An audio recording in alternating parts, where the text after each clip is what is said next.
Hello and welcome to our flip video lesson, How Do We Know? Lesson 3.01. For today's lesson, you have your Human Odyssey reading pages 35 to 36, your student guide workbook pages 43 to 46, and then your assignment is to complete your OMS lesson readings and your student guide. And then also, obviously, participate in class about the topic. We're learning about archaeologists and historians today. So this is a new unit. We're starting on Unit 3, and we're taking a closer look at the Mesopotamian moment. Agriculture, a system of writing, the wheel, and written law all developed in one small area of the world, Mesopotamia. How do we know? We have solid evidence. As archaeologists and historians continue to work in the area between the Tigris and the Euphrates rivers, our knowledge grows and changes. People a century ago knew only a fraction of what you will know about Mesopotamia. Archaeological digs and written records tell us how people lived and how they worked. So what are we learning about today? Our learning objectives. We're going to describe ways in which archaeologists draw conclusions about people of the past, and then distinguish between the work of historians and archaeologists. And then these are just additional, you can see all of these objectives that we are going to cover in Unit 3.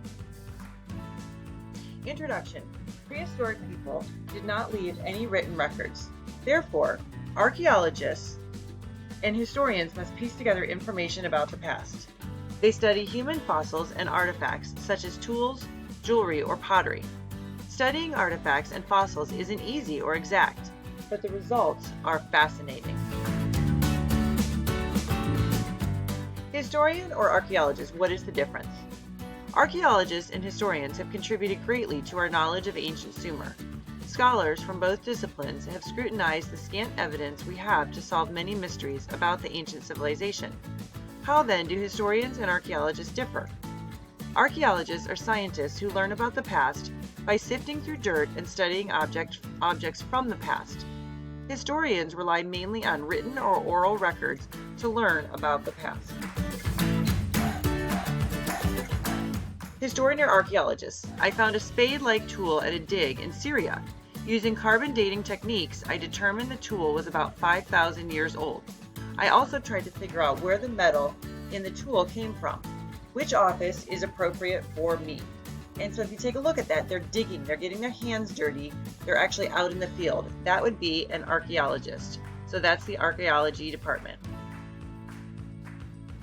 Historian or archaeologist. I studied the writing on clay tablets, unearthed a dig in Syria. At a dig in Syria. I used that written information to figure out why the people who left the tablet traded with their neighbors to the north. Which office is appropriate for me? That would be the history department, because they study writing on clay tablets. They use information that people found to figure out what happened. So they would be the history department. Archaeologists are out in the field. Historians are typically in some type of office. Sometimes they go out in the field, but they're usually in an office type environment with all of the artifacts, trying to figure out and piece together what happened. So go ahead and turn your student guide to page 46, please. And remember, as always, you can always take a pause if you need to on this video to fill in the questions and answers. So historians and archaeologists on page 46. Historians and archaeologists both base their conclusions on hard evidence, but the type of evidence they use isn't always the same. Historians rely mainly on written or oral records to learn about the past. Archaeologists are scientists who learn about the past by sifting through the dirt and studying objects from the past. So let's get our study guides and work on the activity on page 46 together. So if you look here, we have a Venn diagram, and you should be familiar with Venn diagrams from other subjects, ELA, and perhaps you've done other things in other subjects as well, but mostly ELA. So decide whether each description applies best to a historian, an archaeologist, or both, and then write each description in the correct location on the Venn diagram. So if you take a look, over here is historians. So you're going to want to fill in any information that has to do with something a historian would do. Over here would be archaeologists. So again, fill in any information that an archaeologist has to do. And then sometimes their jobs overlap. So you would fill in what would apply to both. So you can take a few minutes, pause this video, and when you're done, you can go ahead and click start again.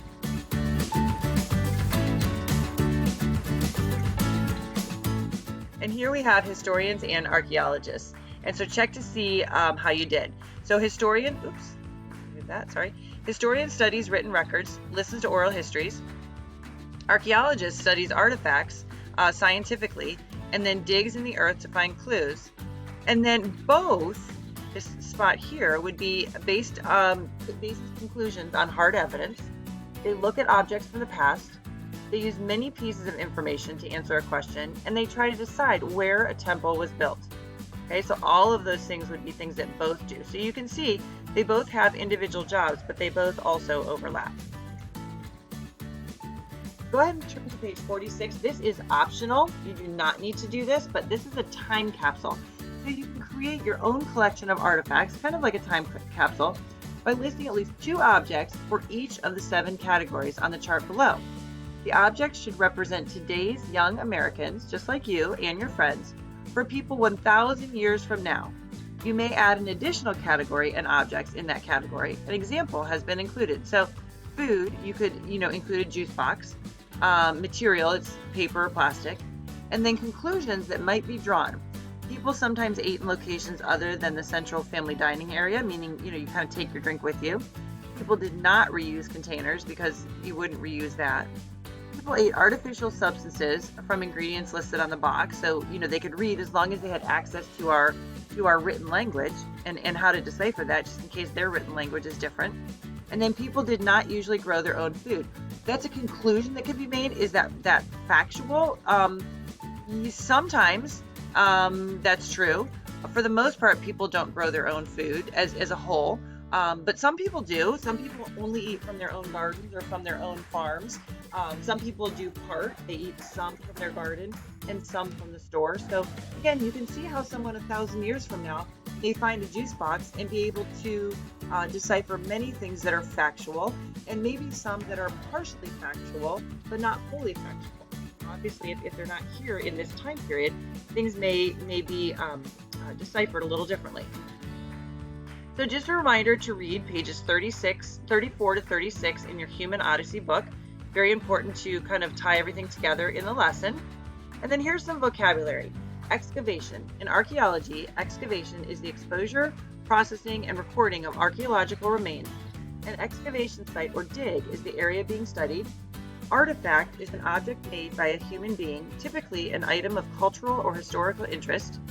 A merchant is a buyer or seller of a product. And then evidence, the available body of facts or information indicating whether a belief or proposition is true or valid. And then here we come to our quote section. Character is perfectly educated will. And that was said by Novalis. And again, these quotes that I use are from the Harper Book of Quotation.